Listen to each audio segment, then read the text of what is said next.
وأحسن منك لم تر قط عيني، وأجمل منك لم تلد النساء. خلقت مبرأ من كل عيب، خلقت مبرأ من كل عيب، كأنك قد خلقت كما تشاء. كتاب أنزلناه إليك مبارك ليدبروا آياته وليتذكر أولو الألباب. یہ کتاب برکت والی ہے جسے ہم نے آپ کی طرف نازل فرمایا ہے تاکہ دانش مند لوگ اس کی آیتوں میں غور و فکر کریں اور نصیحت حاصل کریں۔ اللہم صلی علی سیدنا محمد وعلی آل سیدنا محمد بعدد کل ذرۃ مئۃ الف الف مرۃ۔ سامعین و ناظرین اکرام، السلام علیکم ورحمۃ اللہ وبرکاتہ۔ سامعین اکرام، سورہ یونس درس نمبر 864 آیت 1 اور 2 حصہ دوم۔ آج کا موضوع، کیا ہم اپنے آپ سے غافل ہیں؟ اس کے ساتھ آج کے سبق کا آغاز کرتے ہیں۔ سب سے پہلے گزشتہ سبق کا اعادہ ہوگا۔ اعوذ باللہ من الشیطان الرجیم۔ پناہ مانگتا ہوں میں اللہ کی شیطان مردود سے۔ بسم اللہ الرحمن الرحیم۔ شروع اللہ کے نام سے جو بڑا مہربان نہایت رحم والا ہے۔ الف لام را تلک آیات الکتاب الحکیم۔ الف لام را، یہ بڑی دانائی کی کتاب کی آیتیں ہیں۔ اکان للناس عجبا ان اوحینا الى رجل منهم ان انذر الناس وبشر الذين آمنوا ان لهم قدم صدق عند ربهم، قال الكافرون ان هذا لساحر مبين۔ کیا لوگوں کو تعجب ہوا کہ ہم نے انہی میں سے ایک مرد کو حکم بھیجا کہ لوگوں کو ڈر سنا دو اور ایمان لانے والوں کو خوشخبری دے دو کہ ان کے پروردگار کے ہاں ان کا سچا درجہ ہے۔ ایسے شخص کی نسبت کافر کہتے ہیں کہ یہ تو صریح جادوگر ہے۔ سامعین کرام، سورہ یونس، اس کے بارے میں ہم بات کر رہے تھے، سمجھنے کی کوشش کر رہے ہیں، اور تمہیدی مضمون میں آپ کے سامنے بیان کروں۔ یہ سورت ہے مکی، مکے کے درمیانی عرصے کی 6 یا 7 نبوی کی یہ سورت ہے، اور اس میں بنیادی مضامین بیان ہوئے ہیں۔ اور دیکھیں، اصل میں ہر ایک بات کی جو اصل ہوتی ہے وہ اس کی بنیاد ہوتی ہے۔ ہم دنیا میں جو بھی کام کرتے ہیں اسے پہلے یعنی اس کی حقیقت کے بارے میں جانتے ہیں، اور پھر اس کی جو بنیادی ضرورت ہے اس کے بارے میں جانتے ہیں، اور اس کے بعد کوئی فیصلہ کرتے ہیں۔ بنا سوچے سمجھے دنیا میں ہم کوئی کام کرتے نہیں ہیں۔ ویسے آپس کی بات ہے نا، دنیا میں آپ جو بھی کام کر رہے ہیں بنا سوچے سمجھے ایسا کبھی نہیں ہوتا کہ آپ صبح اٹھیں اور اچانک اٹھ جائیں، ہوش و حواس میں آ جائیں، اور پھر بجائے ناشتے کے یا تیار ہونے کے یا نماز پڑھنے کے آپ بس گلی بازاروں کا چکر لگانا شروع کر دیں۔ ایسا تو نہیں ہوتا۔ یا رات کو آدھی رات کے وقت آپ اٹھ کے گھر میں چکر لگانا شروع کر دیں۔ یہ دیکھیں، میں وہ باتیں کہہ رہا ہوں کہ تاکہ تھوڑا سا ہم احساس کریں اس بات کا کہ ہم بنا سوچے سمجھے زندگی گزار رہے ہیں، اور یہ معاملہ کچھ یعنی ایسا معمولی معاملہ نہیں ہے۔ اللہ تعالیٰ نے ہمیں جو پیدا کیا ہے اس سے آپ انکار نہیں کر سکتے کہ ہمارا خالق اللہ تعالیٰ ہی ہے، اور یہ بات بھی آپ یعنی مانیں گے کہ اس کائنات کو اللہ تعالیٰ نے انسان کے فائدے کے لیے بنایا ہے، انسان کے لیے بنایا ہے، اس کا بنیادی فائدہ جو ہے وہ انسان کو ہے، اور انسان میں بھی شامل ہوں، آپ بھی شامل ہیں، اور میں یہ بھی بات آپ کو وضاحت سے کہہ دوں کہ ہم بنا سوچے سمجھے زندگی گزار رہے ہیں، کوئی سوچ سمجھ نہیں ہے ہماری۔ بہرحال جو حالت بھی ہے، لیکن اس وقت جو حالت بھی ہے وہ انتہائی خراب ہے، اور مختصر طور پہ اگر میں آپ کو بیان کروں تو وہ حالت یہ ہے کہ ہم بنا سوچے سمجھے زندگی گزار رہے ہیں، اندھوں کی طرح رہ رہے ہیں، بہروں کی طرح رہ رہے ہیں، گونگوں کی طرح رہ رہے ہیں، ہم سوچ نہیں رہے زندگی کے بارے میں، اور ایک غلط فہمی کا، ایک بہت بڑے دھوکے کا شکار ہو گئے کہ دنیا حقیقت ہے، دنیا اصل ہے، اور دنیا کو رخ دنیا کی طرف کرنا چاہیے، اور دنیا ہی کو حاصل کرنا چاہیے، اور دنیا ہی اصل ہے۔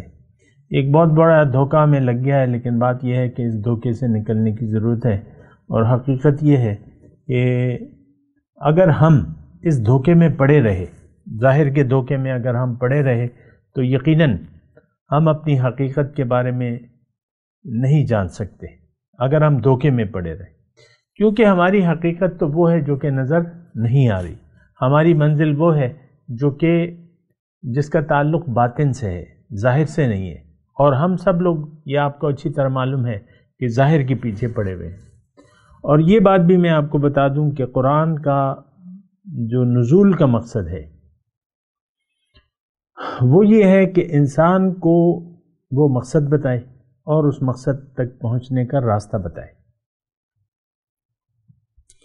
اور دیکھیں ایک بات میں آپ کو یہ بھی کہہ دوں، یعنی ساتھ ساتھ، کہ قرآن سے ہم نے توجہ ہٹا لی ہے، اس وقت قرآن میں ہمارے لیے کچھ بھی نہیں ہے، یعنی ہم اس سے کوئی فائدہ، ذرہ برابر فائدہ نہیں حاصل کر رہے، سوائے اس کے کہ بس تلاوت سیکھ لیتے ہیں ناظرہ، اور اپنے بچوں کو بھی آپ ناظرہ پڑھا دیتے ہیں، اس کے بعد بات ختم ہو جاتی ہے، بچوں کا ختم ہوتا ہے، 2 بچے ہیں، میں خود بعض اوقات یعنی رشتہ داروں میں ایسے تقاریب میں شرکت کر چکا ہوں، اب وہ بچے یعنی تقریباً میں آپ سے یہ بات کہوں، میرے خاندانی میں آپس کی بات ہے، تو تقریباً ہو گئے ہوں گے اس بات کو 7 سال ہو گئے ہوں گے یا 5 سال ہو گئے ہوں گے، تقریباً وہ بچے جوانی کے قریب تھے اور میٹرک لیول میں تھے، 8 گریڈ میں تھے یا 9 میں تھے، جو بھی تھے۔ اب یہ میں ویسے ہی آپ کو بتا رہا ہوں کیونکہ میرا اپنا ایک اب یعنی آنکھوں دیکھا حال ہے۔ اب وہ والدین، میرے اپنے وہ والدین، ایک تقریب انہوں نے منعقد کی، بہت بڑی تقریب تھی، اور ادھر ادھر سے سارے مہمانوں کو اکٹھا کیا، ایک بڑا فنکشن کیا، اور یہ بریانی اور یہ قورمے اور یہ سویٹ ڈشز وغیرہ یہ بنائی، اور بس قاری صاحب آئے اور ان کو 2-4 صورتیں پڑھا کے وہ رسم ادا کر دی ختم القرآن کی، اور پھر مبارک سلامت کی بات ہوئی اور بس بات ختم ہو گئی۔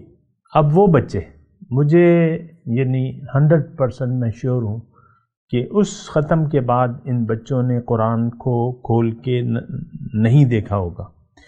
ظاہر ہے کہ میں یہ یعنی میرے اپنے سامنے ہیں یہ واقعات۔ اچھا، اب وہ چلے گئے، گریڈوں میں چلے گئے، جوان ہو گئے، اور چہروں پہ داڑیاں آ گئی ہیں، اس وقت نہیں تھیں، بالغ ہو گئے، باشعور ہو گئے، لیکن قرآن سے وہ بچے دور ہیں۔ یہ میں ایک چھوٹا سا واقعہ اپنے خاندان کا بتا رہا ہوں، قرآن سے دور ہیں وہ بچے، اور دور ہی یعنی اسی دوری میں زندگی گزارے، وہ خود اور ان کے ماں باپ بھی۔ یہ کہانی ہر گھر کی ہے سامنے نکلا۔ میں نے تو آپ کو ذرا واقعات میں دلچسپی ہے نا، تو میں کبھی قصہ کہانی آپ کو سنا دیتا ہوں جو میری اپنے خاندان سے تعلق رکھتی ہے۔ یہ کہانی ہر گھر کی ہے۔ میں خود جہاں پیدا ہوا تو بچپن میں، یعنی میں کتنے ہوں گا، یعنی 7 سال کا ہوں گا یا 8 سال کا، ایک قاری صاحب آتے تھے، مجھے پڑھا کے چلے جاتے تھے۔ ان کی اپنی اخلاقی حالت درست نہیں تھی وہ قاری صاحب کی، اور ظاہر ہے کہ یہ ایک عام معاشرہ ہے، یہ تو ایک بگڑا ہوا معاشرہ ہے، اس میں یا قاری ہو یا حافظ ہو یا جو بھی ہو یا مولانا ہو، تو اخلاقی حالت تو ایسے ہی ہوتی ہے۔ یہ عام سب کا یہ حال ہے تقریباً۔ بہرحال میں آپ کو یہ بات بتا رہا ہوں، یعنی جو خلاصہ کلام ہے وہ یہ ہے کہ یہ قرآن پاک جس سے ہم نے منہ موڑا ہوا ہے، اس سے منہ موڑنے کا انجام نہایت غلط ہے، بہت برا انجام ہے، اور اس کی ناکامی، نقصان اور تکلیف کی ابتدا ہمیں دنیا ہی میں آنی شروع ہو جاتی ہے۔ اللہ تعالیٰ نے فرمایا کہ جس نے بھی میری یاد سے منہ موڑ لیا میں اس کی زندگی اس پر تنگ کر دوں گا۔ من اعرض عنہ فإنه يحمل يوم القیامة وزرا، یا من اعرض عن ذکری فإن له معیشة ضنکا، جس نے میری یاد سے منہ موڑ لیا تو اس کی زندگی میں اس پہ تنگ کر دوں گا۔ بہرحال، اور یہ ساری باتیں جو میں کہہ رہا ہوں، مجھے احساس ہے کہ ہم یعنی آپ کو میں بیان تو کر رہا ہوں لیکن اس کا کچھ مجھے حاصل وصول نظر نہیں آتا، کیونکہ گہری ہم کیچڑ میں دبے ہوئے ہیں، ہمارے منہ کالے ہیں، ہمارے ہاتھ کالے ہیں دنیا کی گندگیوں سے۔ یہ باتیں کسی کی سمجھ میں نہیں آتی، لیکن میرا تو کہنا بنتا ہے نا۔ دیکھیں، یعنی انسان دنیا میں آیا ہے اخروی کامیابی کے لیے، اور اس کو اللہ تعالیٰ ایک بہت بلند مقام دینا چاہتا ہے، اور اس سورہ مبارکہ میں یعنی یہ وضاحت کے ساتھ اللہ تعالیٰ نے بیان کیا ہے۔ اور میں آپ کو کہتا رہتا ہوں کہ دنیا کیا ہے؟ اللہ تعالیٰ سے ملاقات کی تیاری کی جگہ، یعنی دنیا نام ہے اللہ کی تیاری، اللہ سے ملاقات کی تیاری کی جگہ کا نام ہے۔ لیکن اگر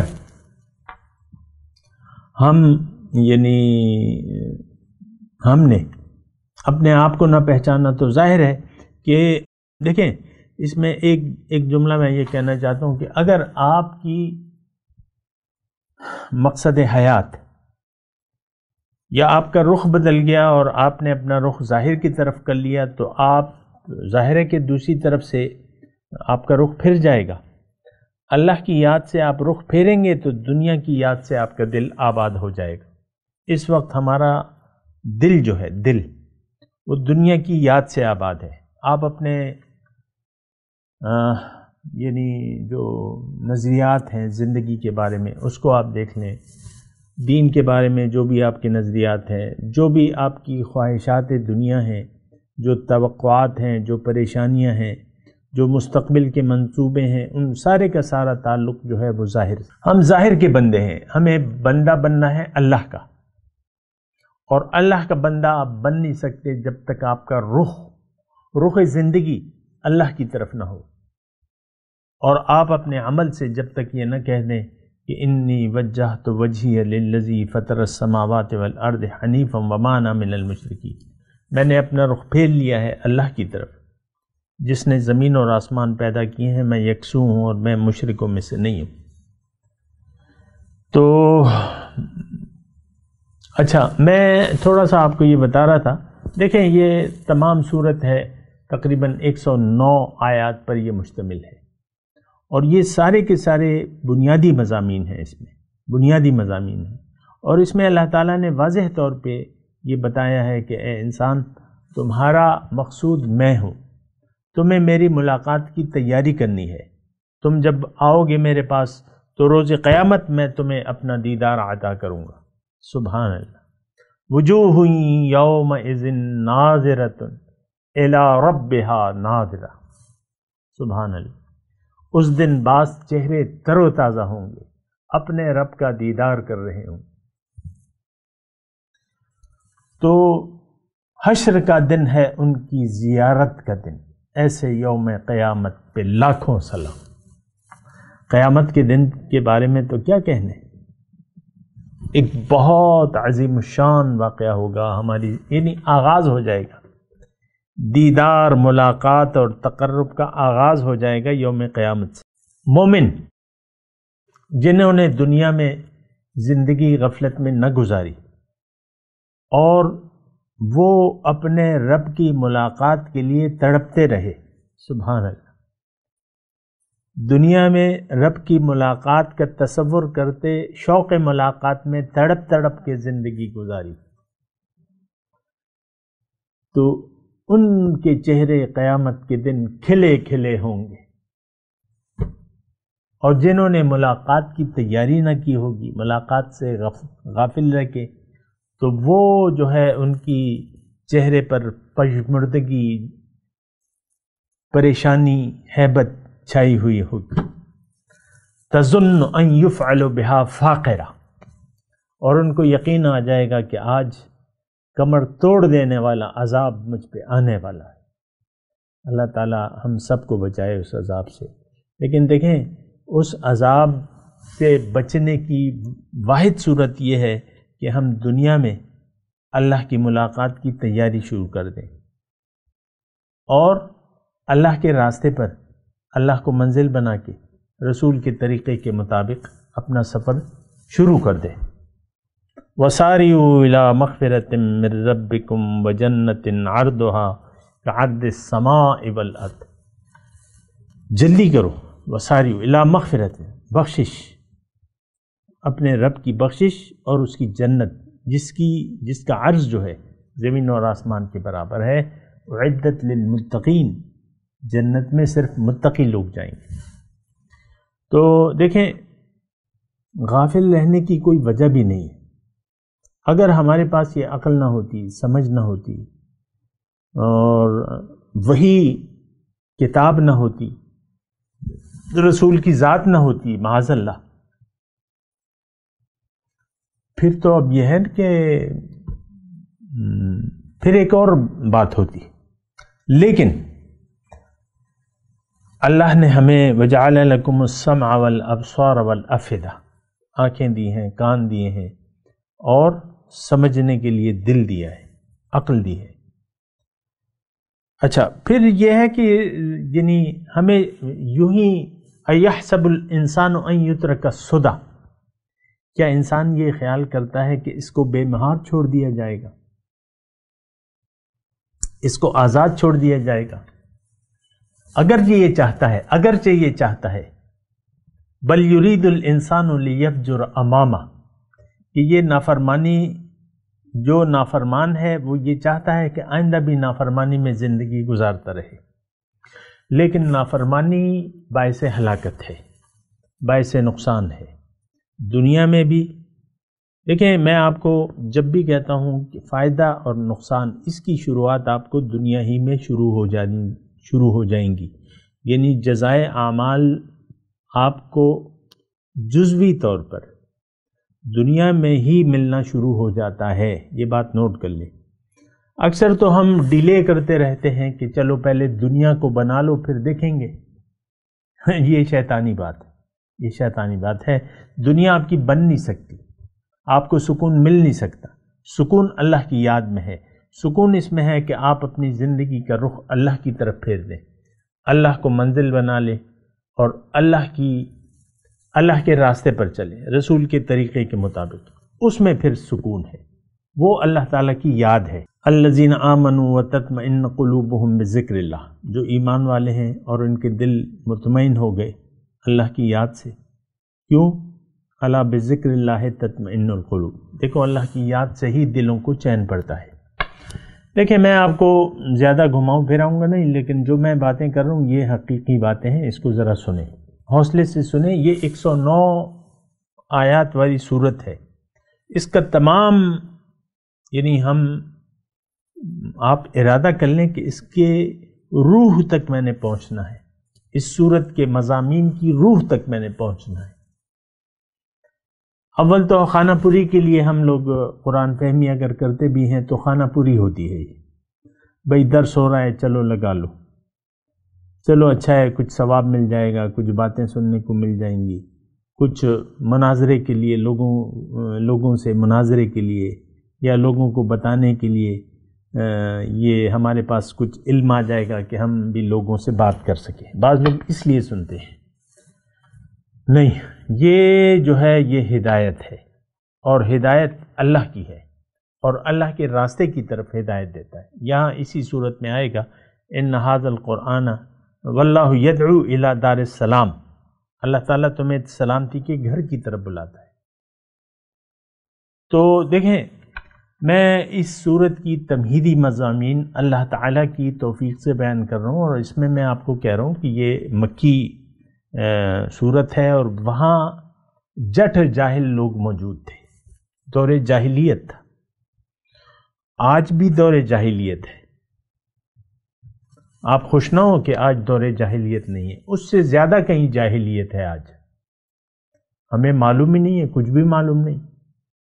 وہی کے مقصد، وہی جس مقصد کے لیے آتی ہے، ہم تو اس مقصد سے بھی واقف نہیں ہیں، جو رسول کی دعوت ہے اس سے بھی ہم واقف نہیں ہیں۔ حالانکہ وہاں کے لوگ جو مشرکین مکہ تھے وہ واقف ہو گئے تھے کہ بھئی محمد صلی اللہ علیہ وسلم کہتے ہیں کہ ایک معبود، میرا قسمیں کھانے کا کوئی ایسا وہ نہیں ہے، یعنی یہ رجحان نہیں ہے کہ میں اللہ کی قسمیں کھاؤں آپ کے سامنے، لیکن یہ ہے کہ ایک طبیعت ہوتی ہے۔ لیکن میں آپ کو سادے الفاظ میں بتا رہا ہوں کہ آج ہمیں معلوم نہیں ہے کہ رسول صلی اللہ علیہ وسلم کی دعوت ہے کیا، کسی کو نہیں معلوم۔ قرآن کیوں نازل ہوا ہے، اس میں کیا دعوت پیش کی جا رہی ہے، اس کے مضامین کا خلاصہ کیا ہے، یہ کسی کو نہیں معلوم۔ آپ خود سوچ لیں۔ ظاہر ہے، ہو سکتا ہے آپ میں کوئی گریجویٹ ہو اور بڑا پڑھا لکھا ہو سکتا ہے کوئی ڈاکٹر سن رہا ہو اس کو، کوئی انجینئر سن رہا ہو، کوئی پی ایچ ڈی سن رہا ہو، لیکن آپ جو بھی ہیں، میں دعوے سے کہتا ہوں، جتنا بھی آپ ظاہر پڑھے ہوئے ہیں، آپ کو نہیں معلوم حقیقت میں کہ اس قرآن کا مقصد نزول کیا ہے، حضور صلی اللہ علیہ وسلم کی دعوت کیا ہے، کلمہ طیبہ کا مطلب کیا ہے، آپ کو نہیں معلوم۔ باقی تو پھر تفصیلیں میں آپ کو بتاتا رہتا ہوں کہ کیا مطلب ہے، کیوں نازل ہوا ہے، پیغمبر کی دعوت کیا ہے، اور یہ سب کچھ میں آپ کو بتاتا رہتا ہوں، لیکن آپ کو نہیں معلوم۔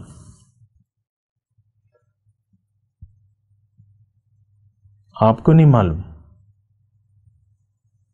اور بہت سے علم والوں کو بھی نہیں معلوم جو بظاہر علم رکھتے ہیں۔ بہرحال میں اس زیادہ اس میں نہیں جاؤں گا تفصیل میں، لیکن میں آپ کو یہ بتا رہا ہوں کہ دیکھیں، جاننا جو ہے بہت زیادہ ضروری ہے۔ جاننا، کم از کم آپ یہ جان لیں اپنی حقیقت، کہ آپ کی حقیقت کیا ہے، آپ کون ہیں، اور پھر یہ بھی جاننا ضروری ہے کہ آپ کیوں آئے ہیں دنیا میں، آپ کو اللہ تعالیٰ نے کیوں بھجوایا ہے، یہ بھی جاننا بے حد ضروری ہے۔ کیونکہ اس وقت میں دیکھ رہا ہوں، یہ میں کہہ رہا ہوں، لیکن یہ ہے کہ ایک مجبوری ہو جاتی ہے نا کہ میں کے الفاظ کہنے پڑتے ہیں، لیکن یہ ہے کہ ظاہر ہے کچھ نہ کچھ تو بیان کرنا ہی ہوگا، کہ اس وقت کوئی نہیں جانتا، کوئی مسلمان نہیں جانتا اپنی حقیقت کو، اپنی منزل کو، اپنے راستے کو، یہ نہیں جانتے۔ اور اس کی وجہ یہ ہے کہ ہم ایسے ایک جاہل معاشرے میں، جاہل یعنی زمانہ جاہلیت کی ہم پیداوار ہیں۔ یہ الفاظ اگر میں بنا دوں تو یہ غیر مناسب نہیں ہوں گے، ہم زمانہ جاہلیت کی پیداوار ہیں۔ اب ظاہر ہے کہ دیکھیں، ایک ہندو ہے، مثال کے طور پہ ہندو ہے، وہ پیدا ہوا تو ماں باپ ہندو تھے اس کے۔ اب ہندو کی تو کوئی کتاب ہی نہیں ہے، نہ ان کی کوئی شریعت ہے، وہ اگر کوئی تھے بھی ان کے، لیکن شریعت نہیں باقی رہی ان کی، مان لیں۔ لیکن اب تو حضور صلی اللہ علیہ وسلم ایک مذہب، ایک دین، یعنی برائے نام دین کہہ سکتے ہیں۔ اب وہ ہندو گھرانے میں جو لڑکا پیدا ہوتا ہے، وہ بچپن سے اپنے ماں باپ کے ساتھ مندر جایا کرتا ہے، اور بتوں کے سامنے جھکتا ہے، اور چڑھاوے بھی چڑھاتا ہے، تو وہ ایک عادت سی پڑ گئی ہے، اور اس میں یہ ڈگریاں بھی حاصل کر لیتا ہے، ڈاکٹر بھی بن جاتا ہے، انجینئر بھی بن جاتا ہے، لیکن مجال ہے کہ وہ اپنے دین کے بارے میں کچھ سوچ لے کہ بھئی میں کیا کر رہا ہوں، بتوں کے سامنے پرنام کر رہا ہوں اور ان سے کچھ مانگ رہا ہوں، بتوں سے مانگ رہا ہوں، وہ بالکل نہیں سوچتا۔ اب ظاہر ہے کہ ہمارے پڑوسی ملک میں یعنی تعلیمی معیار زیادہ ہے، زیادہ پڑھے لکھے لوگ موجود ہیں، لیکن جو ہندو ہیں کنورجن تو نہیں ہے بالکل ہندوؤں کی اسلام کی طرف، کوئی بھی وجہ ہو، لیکن ہندو پڑھے لکھے ہندو، اور میں یہ 7 الفاظ جوڑ دوں گا، پڑھے لکھے مسلمان جو پی ایچ ڈی ہیں، جو کہ بڑے گولڈ میڈلسٹ ہیں، ان کو بھی نہیں معلوم، وہ بھی اسلام کی بنیاد کو سمجھنے کی ضرورت محسوس ہی نہیں کرتے۔ آپ دیکھ لیں جتنا پڑھا لکھا ہوگا اسلام سے، اسلام کی بنیاد اور حقیقت سے، اتنا ہی غیر واقف ہوگا، چونکہ کتابیں آپ کو نہیں بتاتی، آپ کو نصاب تعلیم نہیں بتاتا کہ آپ کی حقیقت کیا ہے۔ آپ کے نصاب، مجھے معلوم ہے کہ آپ کے نصاب تعلیم میں یہ نہیں ہے کہ انسان کی حقیقت کیا ہے، آسمان سے اللہ تعالیٰ نے روح کو جسم کیوں دیا ہے، یہ ہمیں نہیں معلوم، نہ بتایا جاتا ہے، وہ رٹی رٹائی باتیں ہیں اور وہ آپ کو سب معلوم ہے، لیکن وہ تو حقیقت، یعنی جو ان الفاظ کی حقیقت ہے وہ تو ہم نہیں جانتے۔ اب مثال کے طور پہ میں مانتا ہوں کہ کلمہ طیبہ ہماری کتابوں میں لکھا ہوا ہے، لیکن اس کی حقیقت کیا ہے یہ ہماری کتاب میں نہیں ہے۔ معبود کے مطلب کیا ہے یہ ہماری نصاب تعلیم میں نہیں ہے، اور سارا معاملہ تو معبود کا ہے۔ آپ کا معبود ہی دنیا ہو گئی تو آپ تو ہلاک ہو گئے۔ تو دیکھیں غلط فہمیوں میں جتنا بھی آپ وقت گزاریں گے تو آپ کو کوئی فائدہ نہیں ہوگا۔ آپ کی کامیابی اس میں ہے کہ آپ جانیں، آپ جو بھی ہیں، جس مقام پہ بھی ہیں، جتنا بھی ہے، آپ کو جاننا ضروری ہے کہ بھئی کیا حقیقت ہے میری، میں کیوں ہوں، میری حقیقت کیا ہے، میری منزل کیا ہے، میں نے کرنا کیا ہے اس دنیا میں۔ اگر آپ نے یہ نہیں سوچا، نہیں پوچھا، پوچھیں گے کس سے؟ جو اللہ والے ہیں، یہ بات بھی نوٹ کر لیں، جو اللہ والے ہیں، جو اللہ کے بارے میں جانتے ہیں، جو انسان کے بارے میں جانتے ہیں۔ فَاسْأَلُوا أَهْلَ الذِّكْرِ إِن كُنتُمْ لَا تَعْلَمُونَ، جو اللہ والے ہیں، اہل ذکر، اہل علم نہیں کہا، اہل ذکر، فَاسْأَلُوا أَهْلَ الذِّكْرِ۔ تو بہرحال اس کی تفصیلات ہیں، لیکن میں آپ کو کہہ رہا ہوں کہ فَاسْأَلُوا أَهْلَ الذِّكْرِ إِن كُنتُمْ، جو اللہ کی یاد والے ہیں، جو ذکر والے ہیں، ان سے پوچھو۔ تو جب کسی سچے شخص سے آپ ملیں گے، جو کہ حکم ہے اللہ کا، کونوا مع الصادقین، سچے لوگوں کی تلاش کرو، ان کے ساتھ رہو، ان کی بات سنو اور ان سے پوچھو۔ وہ اگر تم پہنچ بھی گئے تو وہ تمہیں بتائیں گے۔ اگر ایک مقصد کے تحت تم گئے اور آپ نے اظہار کیا تو وہ آپ کی تربیت کریں گے، آپ کو بتائیں گے، آپ کو علم دیں گے۔ وہ نصیحت والے لوگ، وہ ذکر والے لوگ، وہ اللہ والے لوگ، وہ آپ کو پھر بتائیں گے کہ بھئی منزل یہ ہے، تمہاری حقیقت یہ ہے، تمہارا راستہ یہ ہے، تم نے اس راستے پر چلنا ہے۔ بہرحال ابھی مضمون جو ہے جاری ہے سامعین کرام، تمہید کا، سورہ یونس کی تمہید ہم بتا رہے ہیں۔ میں تلاوت کرتا ہوں، میرے ساتھ دہرائیے۔ اعوذ باللہ من الشیطان الرجیم، بسم اللہ الرحمن الرحیم۔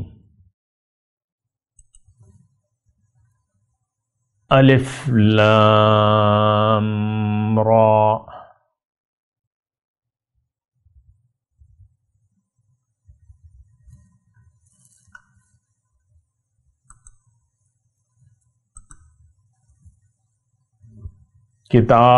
تلک آیات الکتاب الحکیم۔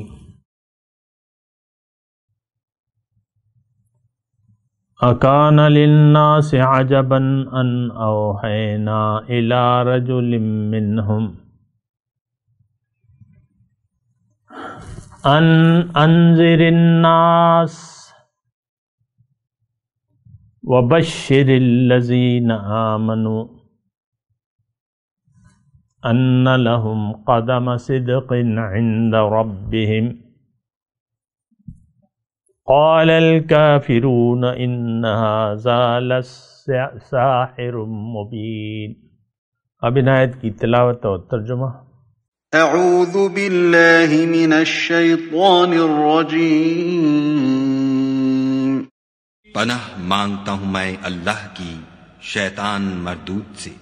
بسم اللہ الرحمن الرحیم۔ شروع اللہ کے نام سے جو بڑا مہربان نہایت رحم والا ہے۔ الف لام را تلک آیات الکتاب الحکیم۔ الف لام را، یہ بڑی دانائی کی کتاب کی آیتیں ہیں۔ اکان للناس عجبا ان اوحینا الى رجل منهم ان انذر الناس وبشر الذين آمنوا